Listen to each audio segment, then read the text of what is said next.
Hey everybody, it's Chad from NatureBox Pet Emporium, and today we're going to talk about one of my favorite gecko species, and that is the Knobtail Gecko.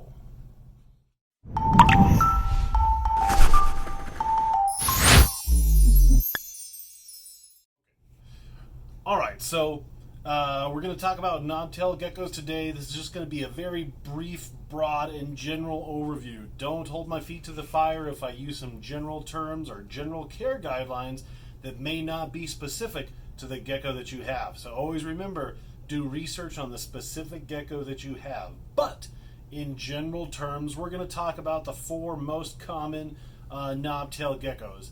In general, the Nephurus species of knobtail gecko, or Nephurus means knobtail gecko, I want to say there's like 11 or 14, one of the two, different species of knobtail gecko. I want to say 5 or 6 of them are commonly available, with 4 of them really dominating the availability, especially what you can easily get or that you can get for a price that's not going to make your nose bleed or that you have to sell a kidney for. And even then, if you want some really, really nice ones, they are going to cost you. They're not hard to care for, but they're really expensive. Because of that, I wouldn't necessarily that they're a beginner gecko, like a leopard gecko, for example, that has a price range of like $10 to $10,000. But these are definitely a bit more of a financial commitment up front. So with that being said, just make sure you do your research ahead of time. Make sure that you have some reptile savvy in you. You have some skills to go with the gecko before you get it. So we'll jump right into it. We're going to start with the Nephurus wheeleri. Whoops, this one's escapee. This is going to go. Escapee. It's going forever. Oh. All right, so the Nephurus wheeleri, this is a baby. This is a baby version of the wheeleri gecko. They get a little bit larger than this, but not a whole heck of a lot larger. These ones are probably the best beginner knobtail gecko, just because they're the most affordable. They're usually the most available. Once they're full size, they'll get about the size of this Milii gecko. So when it's full size, this gecko in my left hand will be about the size of the gecko in my right hand. So these guys will typically set you back, $200-ish. One of the fun things about the Milii, or not the Milii, the wheeleri rather, is that they are starting to come out in different color forms. So the most noticeable one is either striped or patternless.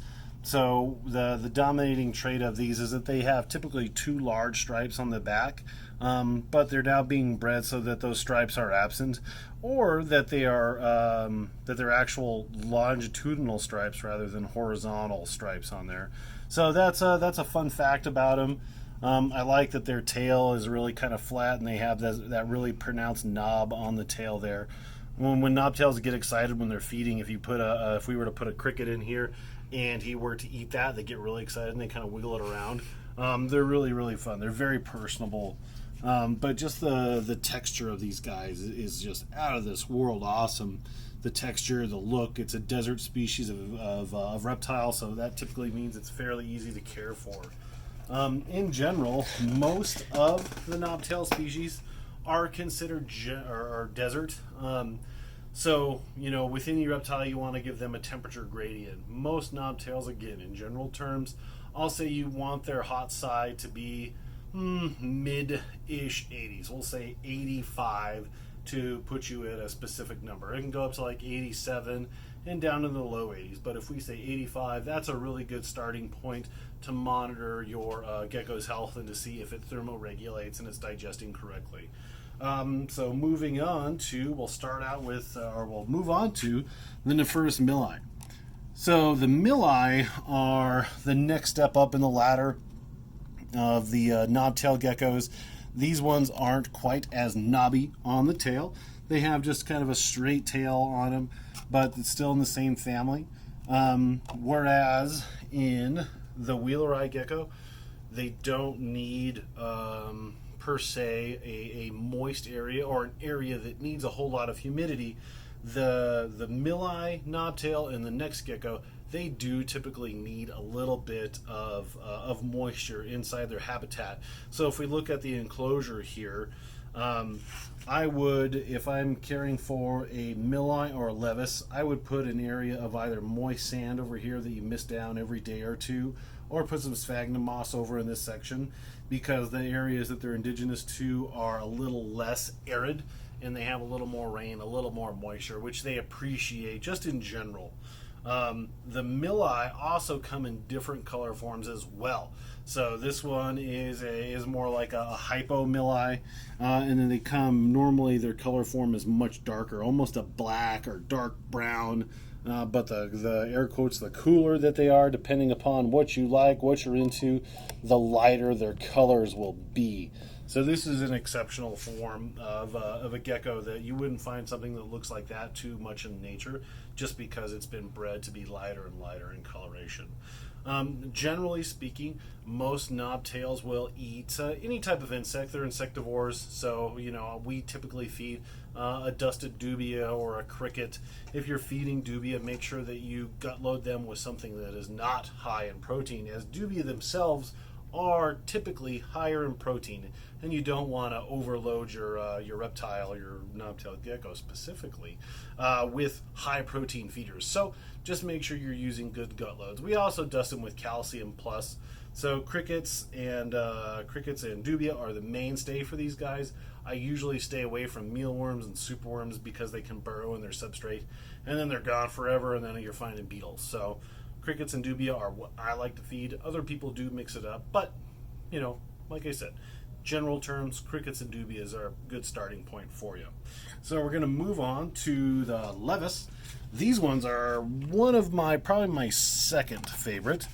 So this is a pair of high contrast, high red Levis. And this is easy for us to identify. Another feature of the knobtail geckos is the sexual dimorphism. So the male is the one right here that is smaller, and this is the female, the larger one. So females in general are a little bit bigger. Wheeleri, they're fairly close, but most species of the knobtail, and I'll go ahead and say all actually, do have some sexual dimorphism between the males and the females. Males will be smaller, females will be bigger.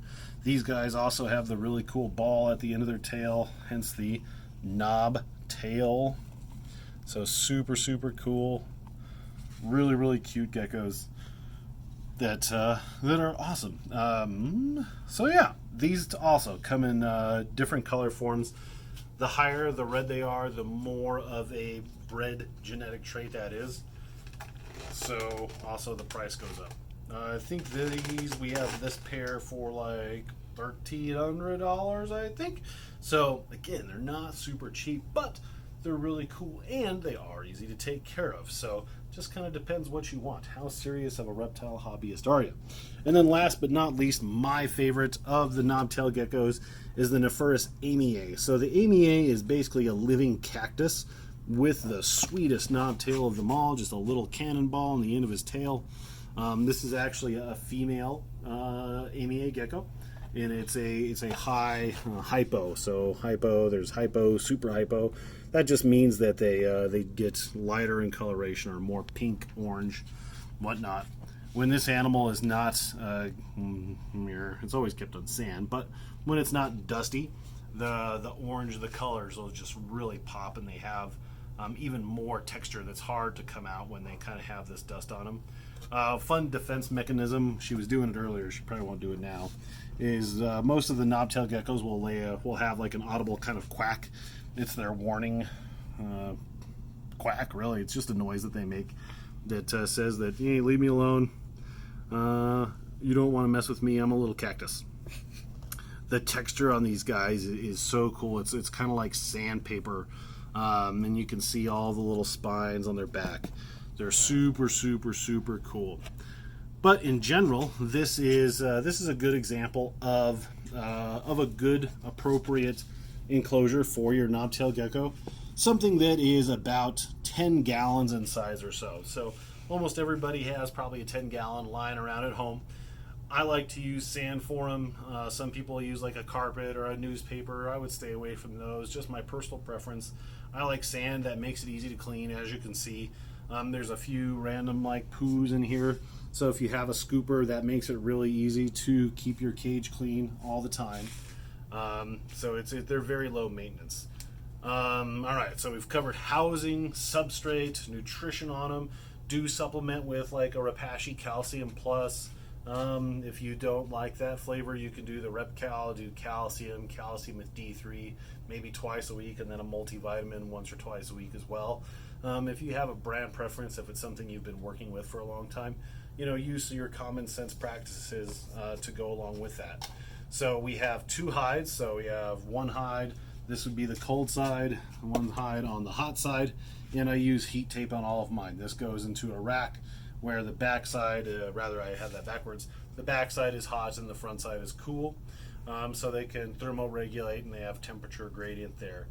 Watering, like I said, if you have the Levis or the Milii, put some moss back there, or some people use a container, they'll put in a divider, keep that area fairly moist.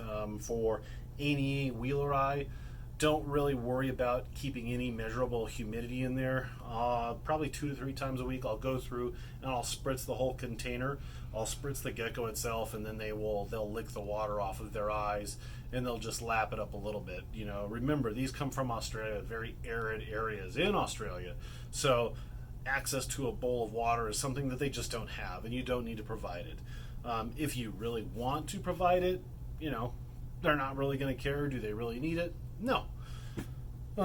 So housing, temperature, food, different types, availability. These are all available on natureboxpet.com, by the way. I think that's about it. So if I have forgotten something or you have any questions, make sure you comment in the section below. Like the video, subscribe to our channel, and go ahead and share it with a friend. And if you have any knobtail questions, you can just comment or even send us an email, give us a call. We're always happy to help. We hope you found this video informative, and get out there and go get yourself a knobtail gecko.